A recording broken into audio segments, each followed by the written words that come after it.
আইটিবাইয়ের তরফ থেকে আমি মোহাম্মদ আব্দুল কাদের সবাইকে স্বাগত জানাচ্ছি HTML5 বাংলা ভিডিও টিউটোরিয়ালে। তো আজকে আমরা একটা বিশেষ টেকনিক দেখাবো আপনাদেরকে, যেটার কথা আমি আপনাদেরকে আগে অবশ্য বলেছিলাম যে তো সেই টেকনিকটা আসলে দেখাবো। তো এই যে ব্যাকগ্রাউন্ডে আমরা এই যে অপাসিটিটা ইউজ করার ফলে কিন্তু মানে আহসান মঞ্জিলের যে পিকচারটা দেখতে পাচ্ছেন সেটা হালকা হালকা বোঝা যাচ্ছে, বাট অপাসিটি ইউজ করলে দেখা গেছে একটা প্রবলেম হয়, সেটা হচ্ছে যে এই লেখাগুলোও কিন্তু ঝাপসা হয়ে যায়। তো সেটা অপাসিটি ইউজ না করে আমরা কিন্তু একটা বিশেষ টেকনিক অবলম্বন করে ফটোশপের মাধ্যমে একটা বিশেষ ইফেক্ট ব্যবহার করে কিন্তু আমরা করতে পারি, যাতে করে টেক্সটগুলো হালকা হবে না, প্লাস এই পেছনের ছবিটা আমরা দেখতে পারবো। তো সেটা আমরা করব। তো সবার আগে আমরা একটা কাজ করি, চলুন। যে আহসান মঞ্জিল এটা অনেকটা ফুল পিকচারটা নেই আমাদের এখানে, যদিও ফুল পিকচারটা থাকার কথা এই জায়গায় উচিত ছিল, যেমন এই জায়গায় একদম পুরো পিকচারটা ছিল, এরকম রাখলে হয়তো বেটার হতো, বাট এইমাত্র অ্যাকচুয়ালি আমি খেয়াল করলাম যে এটা ফুল পিকচারটা নেই। তো ফুল পিকচারটা আমরা এখানে নিয়ে আসব। তো আমরা এটাকে, আচ্ছা ব্যাকগ্রাউন্ড সাইজ কভার ছিল, আচ্ছা কভার আমরা করতেছি না। আমরা ব্যাকগ্রাউন্ড সাইজ আমরা আমাদের নিজস্ব ব্যাকগ্রাউন্ড সাইজ ইউজ করবো। এই জায়গায় 960 পিক্সেল ছিল আর 250 পিক্সেল আমরা হাইট নেই, দেখি হাইট কতটুকু প্রয়োজন পড়ে। তো আমরা দেখতে পাচ্ছি যে 250 পিক্সেল যদি আমরা হাইট নেই তাহলে হয়ে যাচ্ছে। এখন আমরা যদি চাই যে আমরা ডান দিক থেকে 960 পিক্সেল নেওয়ার পর যদি একটু কমানোর প্রয়োজন হয়, আমরা একটু কমিয়ে দিতে পারি। একটু বাড়িয়ে আমরা একটু লম্বা করে দিলাম, যাতে দেখতে একটু সুন্দর লাগে, ফুল আহসান মঞ্জিলের ভিউটা আসে। এই যে ফুল ভিউটা এখানে চলে আসছে 1123/285 পিক্সেল, আর হাইট 285। আচ্ছা লাইন নাম্বার 17 আমরা আগে এটা ফিক্স করে নিলাম এখান থেকে, যদিও এটা দেখতে খারাপ লাগতেছিল। আচ্ছা ব্যাকগ্রাউন্ড সাইজ কভারের পরিবর্তে শুধু এটা। আচ্ছা, আর এখন আমরা একটা ফটোশপে একটা ফাইল নিব, খুবই ছোট একটা ফাইল। কন্ট্রোল এন চেপে নিয়ে নিলাম, খুব ছোট, যত ছোট নেওয়া যায় ততই ভালো অ্যাকচুয়ালি। এটা ধরেন 2x2 পিক্সেল, এবং লেয়ারটা থাকবে ট্রান্সপারেন্ট লেয়ার। ওকে, তো দেখুন একটা খুবই ছোট ট্রান্সপারেন্ট লেয়ারের একটা ইমেজ দিলাম। এটাকে আমরা ফুল জুম করেছি, ফুল জুম করাতে এতটুকু এসেছে।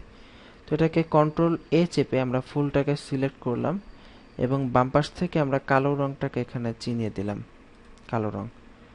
তো আর ডান পাশের লেয়ারে ডাবল ক্লিক করলাম, ডাবল ক্লিক করে, ও সরি ডাবল ক্লিক না, রাইট ক্লিক করে ডুপ্লিকেট লেয়ার করে দিলাম, এতে করে লেয়ারটা ডুপ্লিকেট হয়ে গেল।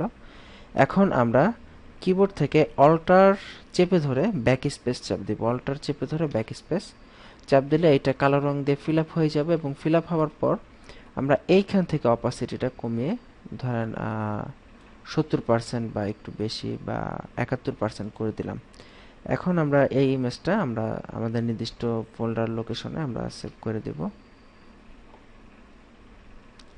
যেমন আমরা যদি এখানে সেভ করে ফেলি, যে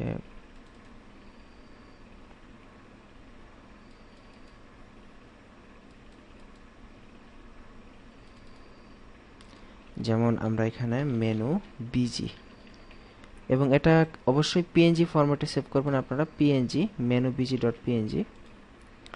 ওকে ফাইন, আমরা সেভ করে ফেললাম খুব ইজিলি। তো এখন আমরা শুধু যেটা করব, আমরা মেনু টুর যে ব্যাকগ্রাউন্ড দিয়েছি, ব্যাকগ্রাউন্ডটা এটা না দিয়ে আমরা ইউআরএল হিসেবে এই ইমেজটাকে আমরা ব্যাকগ্রাউন্ড হিসেবে ইউজ করব, images slash menu busy dot PNG, এবং এটাকে রিপিট করে দিতে হবে, অবশ্যই এটা রিপিট হবে। এই যে দেখুন, এখন 70% ব্যাকগ্রাউন্ডের একটা ইমেজ ঠিকই আছে এই জায়গায়, এই যে হালকা মানে একটু বেশি অপাসিটি দিয়ে ফেলছি, কিন্তু আমাদের এই লেখাটা কিন্তু মোটেও ঝাপসা হয় নাই। তবে এই জায়গায় যে অপাসিটিটা ছিল, অপাসিটিটা তো অবশ্যই আমাদের কেটে দিতে হবে, কারণ অপাসিটিটা থাকলে তো আবার সেই ঝাপসাই হয়ে যাবে।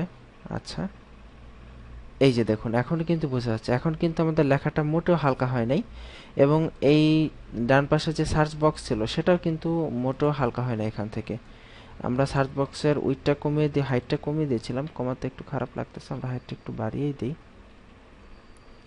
আর মার্জিন টপ যেটা ছিল,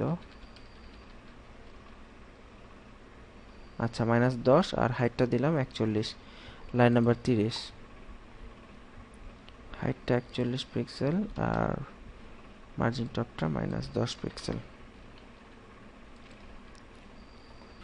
আচ্ছা, ঠিক আছে।